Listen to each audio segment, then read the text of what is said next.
नमस्कार मित्रांनो, स्वागत आहे तुमचं माझ्या चॅनल सही ट्रेड मराठीमध्ये. मित्रांनो, आजच्या व्हिडिओमध्ये आपण बघणार आहोत अपस्टॉकचे ब्रोकरेज चार्जेस किती आहेत, इक्विटीसाठी चार्जेस किती आहेत, करन्सीसाठी किती आहेत आणि कमोडिटीसाठी किती आहेत, हे सारे डिस्कशन आज आपण या व्हिडिओमध्ये करणार आहोत. तर व्हिडिओ शेवटपर्यंत बघा आणि अजून जर आमच्या चॅनलला तुम्ही सबस्क्राईब नसेल केलं तर लवकरात लवकर चॅनलला सबस्क्राईब करा. तर चालू करूया आजचा व्हिडिओ. सगळ्यात पहिल्यांदा आपल्याला गुगलमध्ये जायचं आहे. गुगलमध्ये गेल्यानंतर आपल्याला अपस्टॉक्स ब्रोकरेज चार्जेस हे सर्च करायचं आहे. इथे तुम्ही बघू शकता, इथे मी सर्च केलं आहे अपस्टॉक्स ब्रोकरेज चार्जेस. तर तुम्हाला खाली स्क्रोल करायचं आहे. स्क्रोल केल्यानंतर जी चार्ज लिस्ट दिसते तुम्हाला अपस्टॉकच्या वेबसाईटची, ती ओपन करायची आहे. प्राइसिंगमध्ये गेलात तरी चालेल, तिथे पण तुम्हाला सगळे चार्जेस बघायला मिळतील.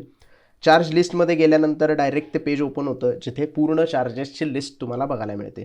तर सगळ्यात पहिल्यांदा बघूया अकाउंट ओपनिंग चार्जेस काय आहेत. तर अपस्टॉक्समध्ये जर तुमचा मित्र कोणी रेफरल एजंट असेल आणि त्या रेफरल एजंट थ्रू जर तुम्ही अकाउंट ओपन केलं तर कदाचित काही वेळा तुम्हाला फ्रीमध्ये अकाउंट ओपन करायला मिळतं.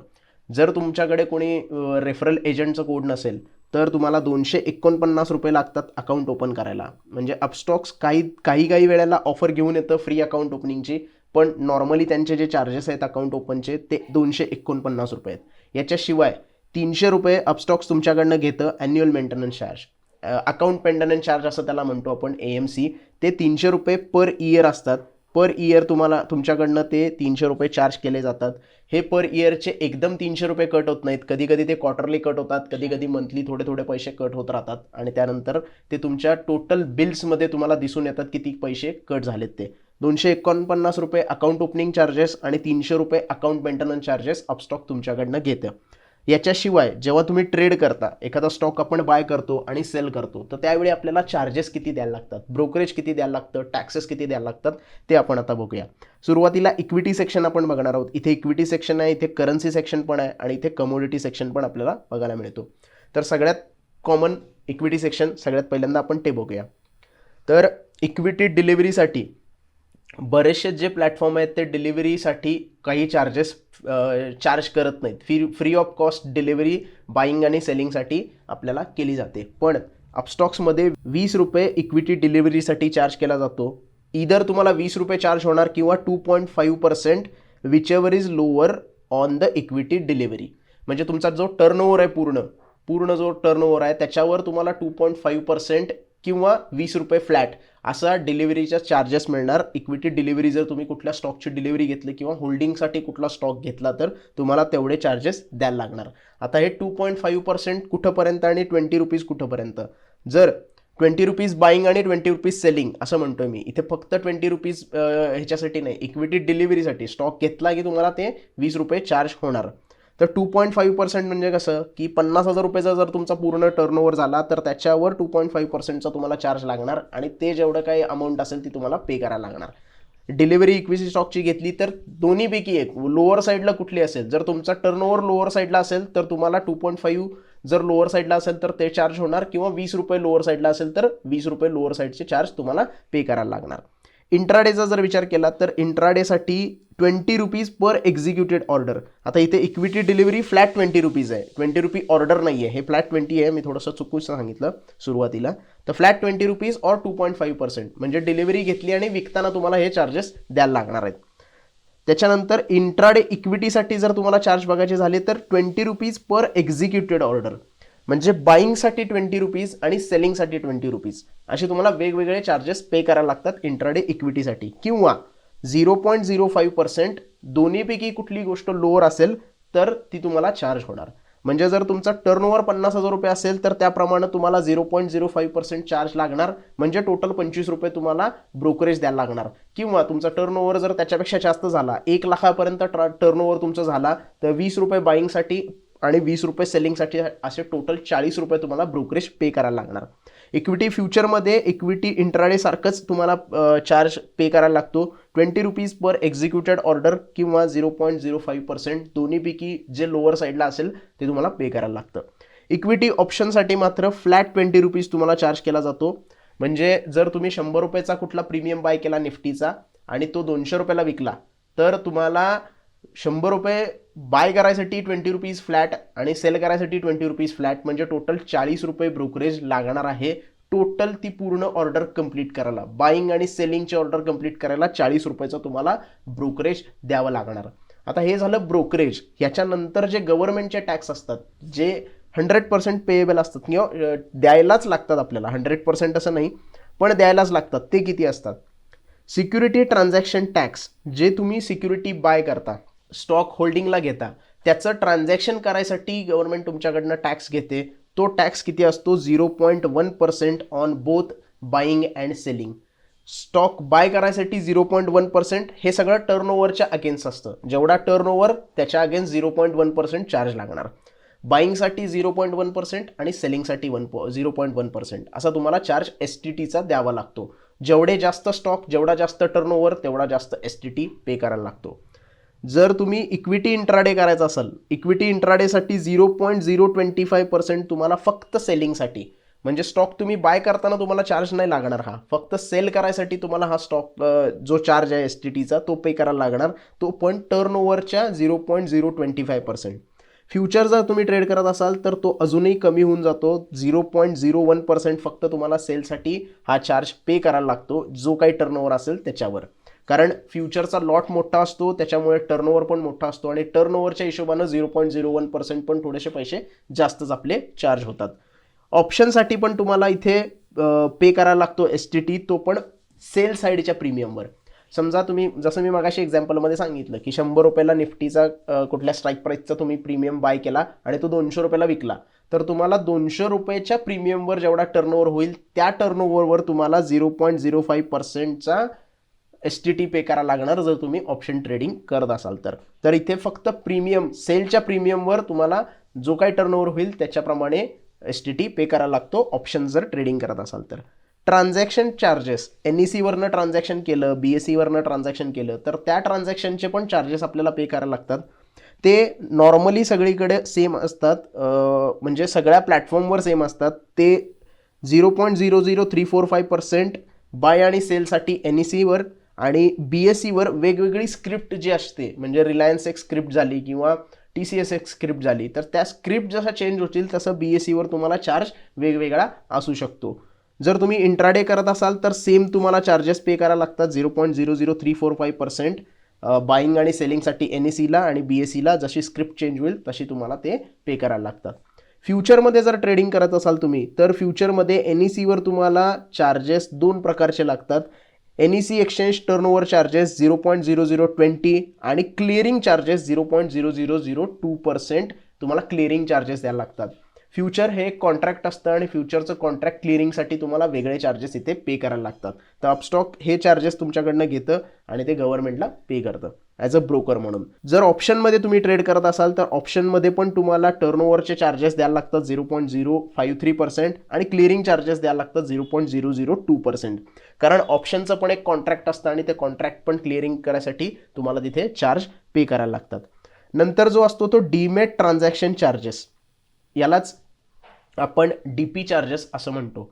हे DP चार्जेस फक्त डिलिव्हरीसाठी तुम्हाला ब्रोकर चार्ज करतो. स्टॉक त्याच्या तुम्ही ब्रोकरच्या अकाउंटमध्ये ठेवता, म्हणजे डीमॅट अकाउंट त्याचं वापरता आणि त्याच्यानंतर तिथून सेल करता, म्हणून तुमच्याकडनं DP चार्जेस चार्ज केले जातात. ते पण पर स्क्रिप्ट. म्हणजे जसं मी सांगितलं, रिलायन्स एक स्क्रिप्ट आहे. समजा तुम्ही रिलायन्सचे 50 स्टॉक घेतले आणि 50 स्टॉक तुम्ही 2000 प्राईजला घेतले आणि 2500 प्राईजला विकून टाकले, तर ज्यावेळी तुम्ही ते 50 स्टॉक विकत असतात तेव्हा तुम्हाला त्या विकल्यानंतर DP चार्जेस एक्स्ट्रा लागतात. तर हे तुम्हाला कॉन्ट्रॅक्ट नोटमध्ये कधी कधी दिसून येत नाहीत. हे जे बिल्स येतं, जे रिपोर्ट येतो लेजर रिपोर्ट, त्या रिपोर्टमध्ये तुम्हाला हे DP चार्जेस दिसून येतात. आणि मंथली जो लीजर आपण डाउनलोड करतो अपस्टॉक्सच्या कीस्टोन अकाउंटवरनं, तर तिथे तुम्हाला कुठल्या स्क्रिप्टला किती DP चार्जेस लागलेत हे बघायला मिळतं. तर ते DP चार्जेस किती आहेत? 18.50 रुपये पर स्क्रिप्ट ऑन सेलिंग. हे प्रत्येक प्लॅटफॉर्मचे वेगवेगळे असू शकतात. झिरोदाचा वेगळा आहे, त्यानंतर अपस्टॉक्सचा वेगळा असू शकतो, पेटीएम मनीचा वेगळा असू शकतो, एंजल वनचा वेगळा असू शकतो. तर अपस्टॉकचा हा 18.5 रुपये पर स्क्रिप्ट तुम्हाला चार्ज पे करायला लागतो. हा डायरेक्टली अपस्टॉक्सकडे जातो, कारण तुम्ही त्याचं डीमॅट अकाउंट पूर्ण तो प्लॅटफॉर्म वापरता म्हणून. फ्युचर, ऑप्शन आणि इंट्राडेसाठी तुम्हाला इथे चार्ज द्यायला लागत नाही, कारण तुम्ही होल्डिंग करत नाही, कुठलीही स्क्रिप्ट तिथे होल्ड करून ठेवत नाही. कॉन्ट्रॅक्ट होल्ड असतं, पण स्टॉक कुठला होल्डिंगला नसतो, डिलिव्हरी कुठल्या स्टॉकची घेतलेली नसते, त्यामुळे तिथे तुम्हाला DP चार्जेस अजिबात चार्ज केला जात नाही. त्याच्यानंतर GST हा गव्हर्नमेंटला जाणारा टॅक्स असतो, तो सगळीकडे सेम आहे. 18% GST आपल्याला द्यायला लागते कुठल्या कुठल्या गोष्टीवर तुम्ही ब्रोकरेज पे करता त्याच्यावर प्लस ट्रान्झॅक्शन चार्जेस. म्हणजे जर तुमचं ब्रोकरेज 40 रुपये असेल आणि ट्रान्झॅक्शन चार्जेस 5 रुपये असतील तर टोटल तुम्हाला 45 रुपयावर 18% GST पे करायला लागतो. तर ह्या दोन्हीचे ॲडिशन करून त्याच्यावर 18% GST तुम्हाला पे करायला लागतो. हा इक्विटीमध्ये करा, डिलिव्हरीमध्ये करा, इंट्राडेमध्ये करा, फ्युचरमध्ये करा किंवा ऑप्शनमध्ये करा, सेम याचं कॅल्क्युलेशन असतं. पूर्ण 18% तुम्हाला हा GST पे करायला लागतो. त्याच्यानंतर सेबीचे जे चार्जेस आहेत, सेबी या सगळ्या गोष्टीला रेग्युलेट करते, तर त्या रेग्युलेशनसाठी त्यांचे जे चार्जेस आहेत ते काय आहेत. 1 करोड रुपयाचा जर तुमचा टर्नओव्हर झाला तर त्यावर तुम्हाला 5 रुपये सेबीचे चार्जेस द्यायला लागतात आणि त्या हिशोबानं ते वाढत राहतात. जर तुमचा टर्नओव्हर 2 करोडचा झाला तर तुम्हाला 10 रुपये चार्ज लागणार, 3 करोडचा झाला तर 15 रुपये चार्ज लागणार. जर तुमचा टर्नओव्हरच कमी झाला तर तुम्हाला हे चार्जेस कमी होताना दिसणार. त्यामुळे 1 करोडच्या टर्नओव्हरवर 5 रुपये असा चार्ज सेबी आपल्याकडून घेते आणि तो इक्विटी डिलिव्हरीमध्ये, इक्विटी इंट्राडेमध्ये, फ्युचरमध्ये आणि ऑप्शनमध्ये सेम पद्धतीनं घेतला जातो. त्याच्यानंतर स्टॅम्प ड्युटी. स्टॉक बाय करताना, कुठलाही स्टॉक बाय करताना त्याची स्टॅम्प ड्युटी आपल्याला पे करायला लागते. आता स्टॅम्प ड्युटी ही प्रत्येक स्टेट वाईज वेगळी असू शकते, पण जी कॉमन स्टॅम्प ड्युटी इथे त्यांनी मेन्शन केलेली आहे ती आहे 0.015% और 1500 रुपये पर करोड. म्हणजे तुमच्या टर्नओव्हरच्या 0.015% तुमच्याकडनं स्टॅम्प ड्युटी घेतली जाणार किंवा 1 करोडचा जर टर्नओव्हर तुमचा झाला तर 1500 रुपये स्टॅम्प ड्युटी तुमच्याकडनं घेतली जाणार बाय साईडला. म्हणजे तुम्ही 1 करोड रुपयाचे स्टॉक बाय केले तर 1500 रुपयाची स्टॅम्प ड्युटी तुम्हाला इथे पे करायला लागणार. ती स्टॅम्प ड्युटी इंट्राडेसाठी चेंज होते, 300 रुपये पर करोडवर जाते. फ्युचर अँड ऑप्शनसाठी ती 200 रुपये पर करोड, म्हणजे 1 करोडचा जर टर्नओव्हर झाला, फ्युचर तुम्ही 1 करोड रुपयाचे बाय केले तर तुम्हाला तो 200 रुपये पर करोडपासून चार्ज लागतो. आणि ऑप्शनसाठी जर ऑप्शन तुम्ही 1 करोड रुपयाचे बाय केले तर 300 रुपये पर करोडसाठी तुम्हाला स्टॅम्प ड्युटी चार्ज होते, ती तुम्हाला पे करायला लागते. हे सगळे चार्जेस जे असतात ते आपल्याला कॉन्ट्रॅक्ट नोटमध्ये दिसतात except DP charges. DP charges कधी कधी कॉन्ट्रॅक्ट नोटमध्ये न दिसता लिजरमध्ये पण दिसतात, त्यामुळे ते तिथे तुम्ही जाऊन बघू शकता. तर अशा पद्धतीने इक्विटीचे चार्जेस आहेत. थोडेसे करन्सीचे चार्जेस पण आपण बघूया, ब्रोकरेज टोटल किती आपल्याला लागतं ते. करन्सीमध्ये जर तुम्ही ट्रेड करत असाल तर तुम्हाला माहिती आहे करन्सी तुम्ही होल्ड करू शकत नाही. एकतर हे डेरिव्हेटिव्हचा पार्ट आहे, त्यामुळे फ्युचर आणि ऑप्शनमध्ये तुम्हाला ट्रेड करावा लागतो. तर ब्रोकरेज आहे इथे 20 रुपीज पर एक्झिक्युटेड ऑर्डर और 0.05%. जसं आपण इक्विटी इंट्राडेसाठी बघितलेलं तेच सेम ब्रोकरेज आपल्याला इथे पे करायला लागतं. इक्विटी इंट्राडे किंवा फ्युचरमध्ये जे आपण इक्विटीच्या बघितलेलं तेच सेम ब्रोकरेज तुम्हाला इथे करन्सी फ्युचरमध्ये पण सेम ब्रोकरेज पे करायला लागतं. आणि करन्सी ऑप्शनमध्ये पण flat 20 rupees per executed order. म्हणजे इथे सेफ साईड जर बघितला तर 40 रुपये पर करन्सी ट्रेडला तुम्हाला ब्रोकरेज पे करायला लागतं. 20 रुपये बाईंगसाठी, 20 रुपये सेलिंगसाठी. STT इथे काही घेतला जात नाही, कारण डेरिव्हेटिव्हचा पार्ट आहे, फ्युचर आणि ऑप्शनच्या कॉन्ट्रॅक्टचा पार्ट आहे, त्यामुळे STT चार्ज होत नाही इथे. ट्रान्झॅक्शन चार्जेस तुमच्याकडनं घेतले जातात, पण त्याचं जे कॅल्क्युलेशन असतं ते वेगळ्या पद्धतीचं आहे. आपण मगाशी बघितलेल्या इक्विटीमध्ये 0.00345% आपल्याकडनं ट्रान्झॅक्शन चार्जेस घेतले होते, तर ते इथे घेतले जातात टर्नओव्हरवर. पूर्ण टर्नओव्हरवर तुम्हाला 0.0009% प्लस 0.0004% क्लिअरिंग चार्जेस NECवर जर तुम्ही ट्रेड केला तर घेतला जातो. तर क्लिअरिंग चार्जेस इथे का घेतात, तर कॉन्ट्रॅक्ट कंप्लीट होतं आणि त्या कॉन्ट्रॅक्टचं क्लिअरिंगसाठी त्यांना ते चार्जेस आपल्याला पे करायला लागतात. ऑप्शनसाठी हे चार्जेस वेगळे आहेत. ऑप्शनसाठी थोडेसे इथे जास्त चार्जेस आपल्याला पे करायला लागतात. टर्नओव्हर चार्जेसच्या म्हणजे टर्नओव्हरच्या 0.04% आणि क्लिअरिंग चार्जेस जे आहेत ते 0.025% आपल्याला पे करायला लागतात NECसाठी. BSEसाठीचे चार्जेस इथे मेन्शन केले आहेत. नॉर्मली BSEवर कोण जास्त ट्रेडिंग ह्याच्यावर करत नाही, NECवर जास्त करतात, त्यामुळं ते लक्षात ठेवायला पाहिजे. GST सेम आहे, ब्रोकरेज प्लस ट्रान्झॅक्शन चार्जेसवर 18% GST आपल्याला इथे पण फ्युचर आणि ऑप्शनमध्ये पे करायला लागतो.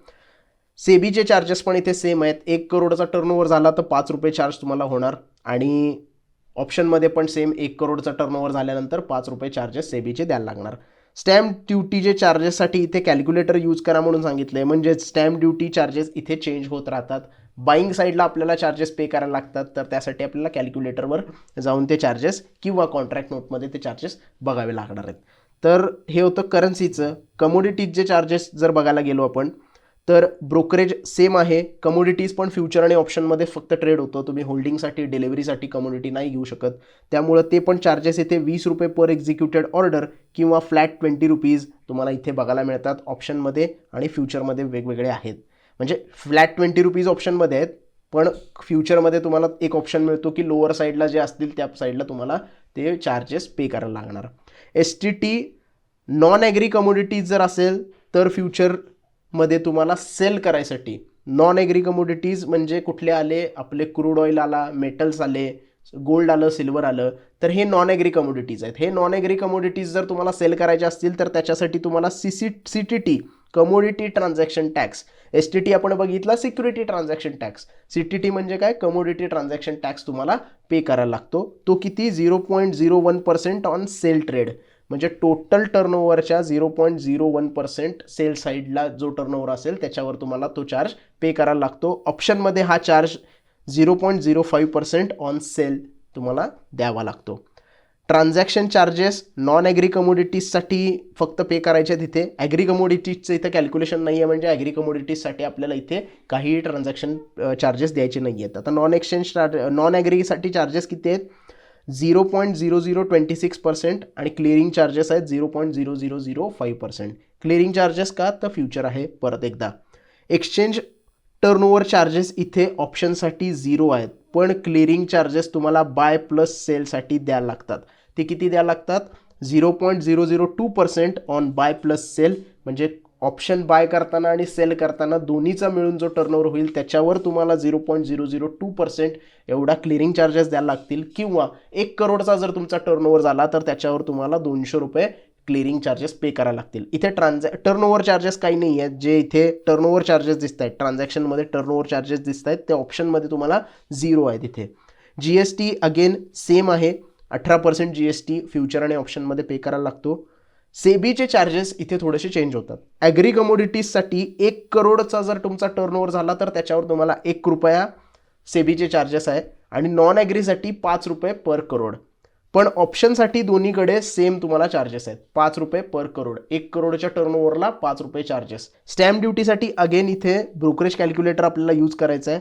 स्टेट वाईज स्टॅम्प ड्युटी कधी कधी चेंज होते, त्याच्यामुळे यांनी डायरेक्ट कॅल्क्युलेटर यूज करा आणि तुम्हाला स्टेट सिलेक्ट करायचं असतं. ते पण एक एक्झाम्पल बघूया आपण कॅल्क्युलेटर ओपन करून, की कशा पद्धतीने आपल्याला इथे टॅक्स रेट चेंज होतात स्टेट वाईज. आता इथे आपण महाराष्ट्र स्टेट सिलेक्ट केलं आहे, आपण इथे महाराष्ट्रामध्ये.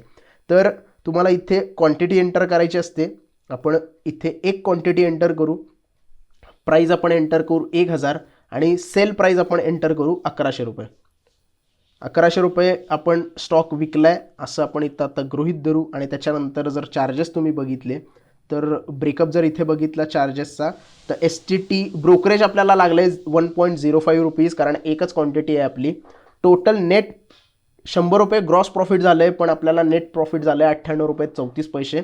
STT आपल्याला लागला आहे 28 पैसे. ट्रान्झॅक्शन चार्ज आपल्याला लागले आहेत 7 पैसे. क्लिअरिंग चार्जेस इथे काही नाही आहे. GST 20.20, stamp duty 0.6, SEBI turnover fee 1 करोडला ₹5 आहे, त्यामुळे आता टर्नओव्हरच आपला ₹2100 झाला आहे, तर आपल्याला इथे काही चार्जेस जास्त लागलेले नाही आहेत.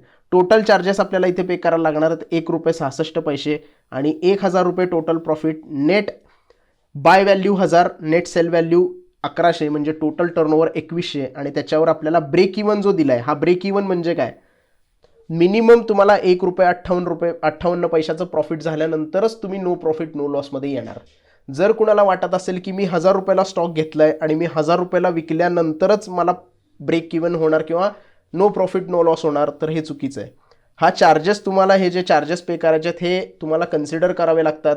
आणि तो चार्जेस जेवढे तुमचे जाणार आहेत तेवढा जर तुमचा ब्रेक इव्हन झाला त्याच्यावरती, तरच तुम्ही नो प्रॉफिट नो लॉसला बाहेर पडता. आता इथे जर आपण क्वांटिटी वाढवली, थोडी आपण इथे क्वांटिटी 10 करूया.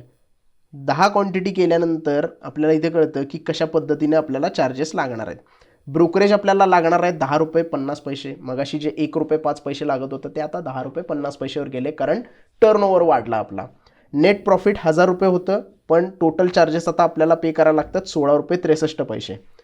STT वाढलाय कारण टर्नओव्हर वाढलाय, आणि टर्नओव्हर वाढल्यानंतरच बाकीच्या सगळ्या गोष्टी पण इथे वाढलेल्या दिसून येतात आपल्याला. ब्रेक इव्हन अजून पण ₹1.58 आहे, का तर आपण क्वांटिटी वाढवली आहे. ₹16 आपले कधी कव्हर होणार? जेव्हा आपण ₹1.58 ₹1.5 स्टॉक वाढल्यानंतर आपल्याला 15-16 प्रॉफिट होणार.